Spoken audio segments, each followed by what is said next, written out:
अब तक आपने देखा। प्रिया का घर जमाई पति राहुल, जिसे सब लैपटॉप वाला बेकार बुलाते थे, वो असल में दुनिया का सबसे बड़ा हैकर गोस्ट है। जब उसकी फैमिली उसके काम का मजाक उड़ा रही थी, टैब्यूज $5 मिलियन के प्रोजेक्ट के ऑफर्स आ रहे थे। और फिर मिस्टर शर्मा का बिजनेस एक बेट साइबर अटैक का शिकार हो गया। Website down, data corrupt.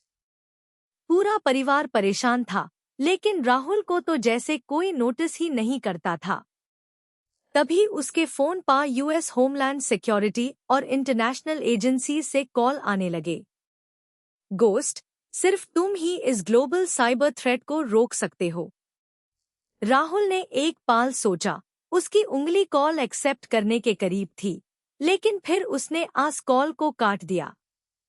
अपनी फैमिली के दुख को वो चुपचाप देखता रहा, लेकिन अब और कितने दिन वो इस सच को छुपा पाएगा? अगले दिन ऑफिस में एक अलग ही माहौल था। टेंशन हवा में घुली हुई थी, हर चेहरे पर चिंता साफ दिख रही थी। मिस्टर शर्मा ने मुंबई से एक top notch cyber security expert बुलाया था। मिस्टर गुप्ता, एक लंबी, पतली फिगर, अपने शार्प सूट में कॉन्फ्रेंस रूम में एंटर हुई। सबकी नजरें उस पर थी, जैसे वो कोई आखिरी उम्मीद हो।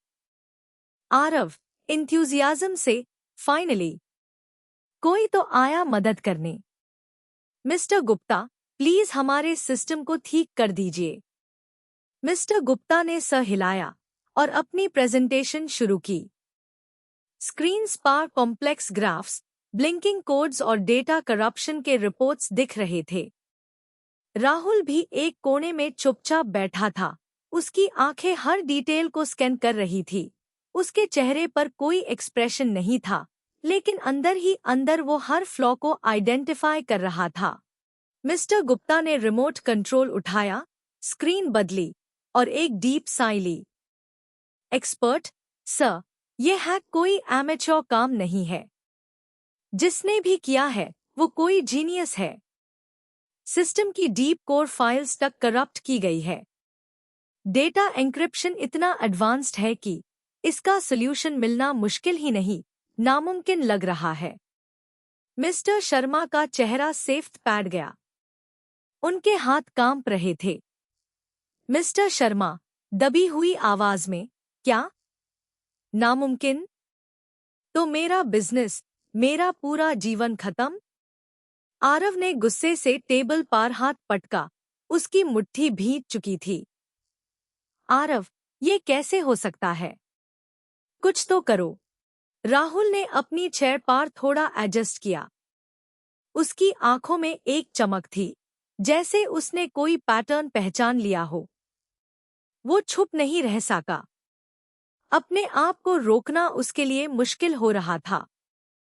राहुल, धीरे से, कॉन्फिडेंट आवाज में, अगर आप फायरवॉल कॉन्फ़िगरेशन में ये छोटा सा चेंज करें और लोड बैलेंसर पोर्ट्स को रीराउट करें, तो शायद डेटा की रिकवरी पॉसिबल हो सकती है। ये एक classic man in the middle attack की वल्नरेबिलिटी है। पूरे रूम में सन्नाटा छा गया। सबने हैरानी से राहुल की तरफ देखा। मिस्टर गुप्ता ने अपनी ग्लासेस ऊपर किए। प्रिया के चेहरे पर शर्म और गुस्सा दोनों थे। राहुल की आवाज ने जैसे सबको शॉक कर दिया था। आरव ने जोर से हंसते हुए अपना सर पीट लिया। उसकी हंसी पूरे रूम में गूंज रही थी। आरव, मॉकिंग टोन में, और लुक, हमारे घर जमाई को भी साइबर सिक्योरिटी आती है। जाओ राहुल, तुम अपने गेम्स खेलो। ये कोई पबजी का सर्वर नहीं है जो तुम ठीक कर डोज। हा हा हा हा। प्रिया ने भी उससे घूरा। उसकी आंखों में बेजारी और थोड़ी शर्म थी। उसने राहुल की तरफ देखा, जैसे उसे कह रही हो कि चुप हो जाए। प्रिया, तीखी आवाज में, राहुल, प्लीज, ये मजाक का टाइम नहीं है। जहां बड़े बड़े एक्सपर्ट्स हाथ खड़े कर रहे हैं, वहां तुम अपनी कोडिंग का ज्ञान मत दो। उसका सेंटेंस हवा में अधूरा रह गया, लेकिन मैसेज साफ था। राहुल ने बस उनकी तरफ देखा। उसके चेहरे पर एक हल्की सी उदासी आ गई। राहुल ने धीरे से अपना सर झुका लिया। उसने एक बार फिर फैमिली के डेवास्टेटेड फेसेस की तरफ देखा, मिस्टर शर्मा जो अपनी चेयर पर झुके ह्यूदा, आरव जो अब भी उस पर हंस रहा था, और प्रिया जो गुस्से में उससे देख रही थी। राहुल को वहां सबके बीच भी अकेलापन महसूस हो रहा था, जैसे वो एक अजनबी हो, एक अनचाहा गेस्ट। एक्सपर्ट राहुल को नजरअंदाज करते हुए मिस्टर शर्मा से, we need to inform clients about the data breach immediately, mister Sharma. There is no other option. Mister Sharma, आंखों में आंसू लिए, मेरी तो किस्मत ही खराब है। सब कुछ खत्म हो गया। राहुल को उनकी मदद करने की तड़प थी, लेकिन उसके हर प्रयास को मजाक बना दिया जाता था। प्रिया की तीखी आवाज उसके कानों में गूंज रही थी।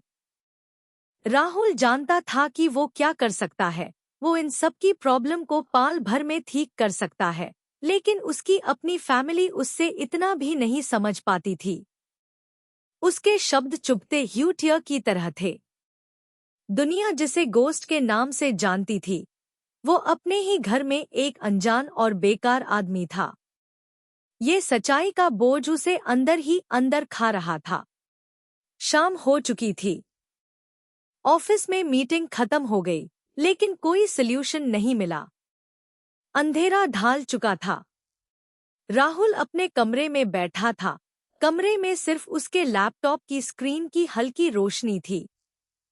उसने हेडफोन लगा रखे थे और उसकी उंगलियां कीबोर्ड पर तेजी से चल रही थी, जैसे वो अपनी ही धुन में कोई संगीत बाजा रहा हो। स्क्रीन पर उसके फैमिली बिजनेस का कॉम्प्रोमाइज्ड नेटवर्क डेटा दिख रहा था। हर फाइल करप्ट, हर डाटाबेस डैमेज्ड, हर लाइन में सिस्टम की कमजोरी चीख रही थी। अचानक उसके पर्सनल फोन पर वाइब्रेट हुआ। स्क्रीन पर एक नया मैसेज पॉपअप हुआ। राहुल ने अपने हेडफोन्स उतारे और फोन उठाया। उसकी आंखों में एक सवाल था। स्क्रीन पर एक अनजाना नंबर फ्लैश हो रहा था, लेकिन मैसेज सेंडर का नाम ग्लोबल साइबर अलायंस था। ये कोई छोटा मोटा ऑर्गेनाइजेशन नहीं था। राहुल ने मैसेज खोला। उसके अंदर लिखी हर लाइन में अर्जेंसी थी, हर शब्द में एक ग्लोबल खतरे का एहसास।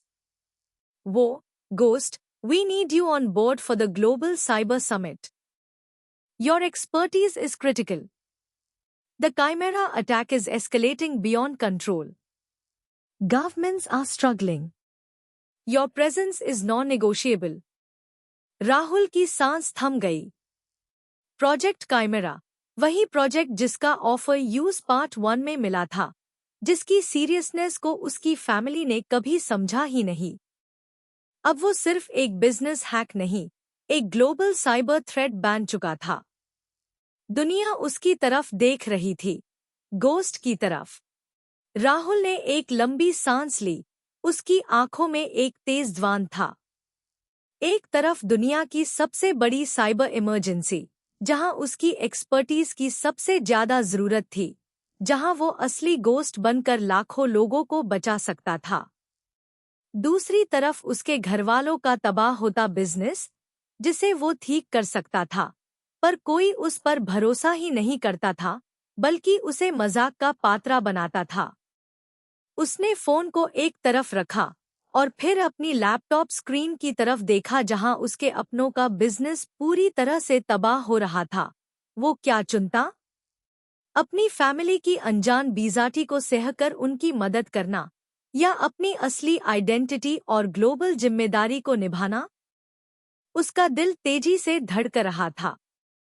पार्ट 4 मिस मत करना। सब्सक्राइब कर लो अभी।